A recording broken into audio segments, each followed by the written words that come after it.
बेटा कुछ बच्चे ये पूछ रहे थे कि दिल्ली में आप क्यों हार गई, इतना काम करने के बाद क्यों हार गई।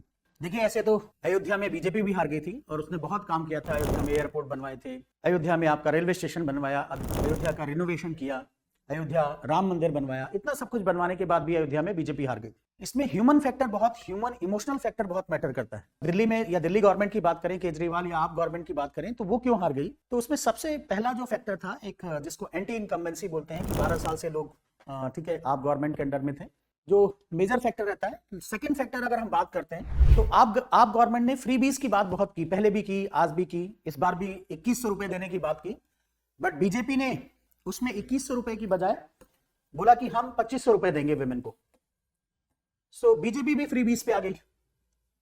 सेकंड अगर हम बात करते हैं कि क्योंकि एक तो फैक्टर था एंटी इनकम्बेंसी,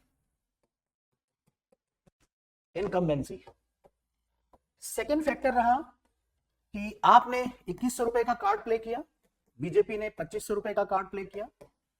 तो बीजेपी 2500 बोली कि हम 2500 विमेन को देंगे, इसने आपने 2100 की बात की थी। तीसरा फैक्टर था 8 पे कमीशन का जो अनाउंसमेंट किया, 8 पे कमीशन। क्योंकि दिल्ली में आप अगर देखेंगे तो दिल्ली में सबसे ज्यादा आपको गवर्नमेंट एम्प्लॉय मिलेंगे, सेंट्रल गवर्नमेंट के, स्टेट गवर्नमेंट के एम्प्लॉय मिलेंगे, और 8 पे कमीशन से सबसे ज्यादा प्रॉफिट किसको होने वाला, सेंट्रल गवर्नमेंट और स्टेट गवर्नमेंट के एम्प्लॉय को होने वाला। तो एक ये मेजर फैक्टर बना। अगर हम फोर्थ फैक्टर की बात करें कि मोस्ट ऑफ द टाइम, अभी देखना इलेक्शन से पहले मोस्ट ऑफ द टाइम जितने प्रोमिनेंट लीडर थे आपके, वो चाहे केजरीवाल जी हो, चाहे वो सत्येंद्र जैन हो, चाहे सिसोदिया जी हो, सब जेल में थे। तो इन्होंने जो प्रॉमिस किए थे, क्योंकि ये जेल में थे, इन्होंने जो भी प्रॉमिस किए थे कि हम दिल्ली को झीलों का शहर बना देंगे, हम दिल्ली में जितना भी सॉलिड वेस्ट है, कूड़ा है, कूड़ों के जो पहाड़ है उसको खत्म कर देंगे, हम दिल्ली में जितने भी बेसिक इंफ्रास्ट्रक्चर है उनको डेवलप कर देंगे, वो प्रॉमिस से कंप्लीट करने का इनको टाइम नहीं मिला। सो लास्ट मोमेंट पे जो प्रिपरेशन होती है, जैसे एग्जाम से पहले प्रिपरेशन होती है, वो प्रिपरेशन ये लोग ठीक से नहीं कर पाए, और जब इलेक्शन आने वाला था कुछ दिन पहले ये बेल पे आए।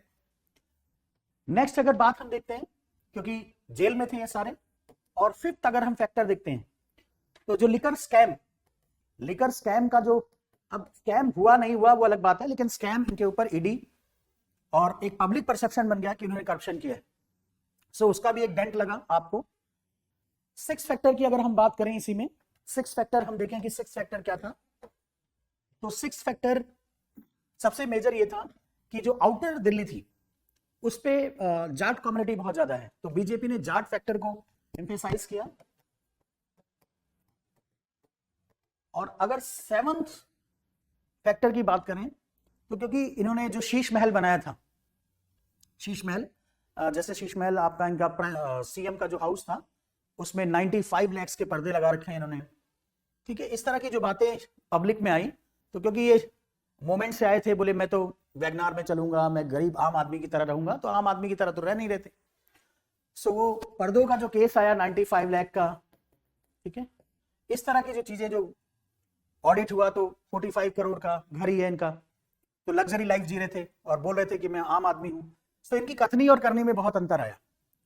ये अपने प्रॉमिस नहीं कंप्लीट कर पाए, जो इन्होंने इनिशियल में पॉलिटिक्स की थी वो अपने प्रॉमिस नहीं कंप्लीट कर पाए। और इन सब के बावजूद सबसे बड़ा फैक्टर था जो आरएसएस ने ड्राइंग रूम मीटिंग की, क्योंकि आरएसएस ने मेजर रोल प्ले किया इस पूरे इलेक्शन में, जो ड्राइंग रूम मीटिंग की, डोर टू डोर कैंपेनिंग की, प्लस बीजेपी ने भी डोर टू डोर कैंपेनिंग करने की कोशिश की। तो जो सिनर्जिकल रिलेशनशिप बना आरएसएस और बीजेपी के बीच में, वो एक मेजर फैक्टर बन गया, और 27 साल के बाद बीजेपी फिर दोबारा दिल्ली में आई। इसके साथ साथ जो मोदी की गारंटी थी और जो मोदी जी ने प्रॉमिस किया कि एक बार बीजेपी को आप दिल्ली को बीजेपी के हाथों में देकर देखिए, सो वो भी एक फैक्टर रहा। सो बहुत सारे इमोशनल जो एस्पेक्ट थे, उन्होंने क्या किया, दिल्ली में गवर्नमेंट को बदल दिया। इतना सब कुछ करने के बावजूद केजरीवाल जी ने इलेक्ट्रिसिटी फ्री में दे रखी थी, बिजली फ्री में दे रखी थी, फ्री देने के बावजूद भी केजरीवाल जी वहां हार गए। तो ये कुछ फैक्टर्स थे जिनकी वजह से आपकी गवर्नमेंट और या आपका जो पार्टी है वो दिल्ली में वेल स्टैब्लिश होने के बावजूद हार गई। सो हार जीत इलेक्शन का एक पार्ट होता है, वो चलता ही है।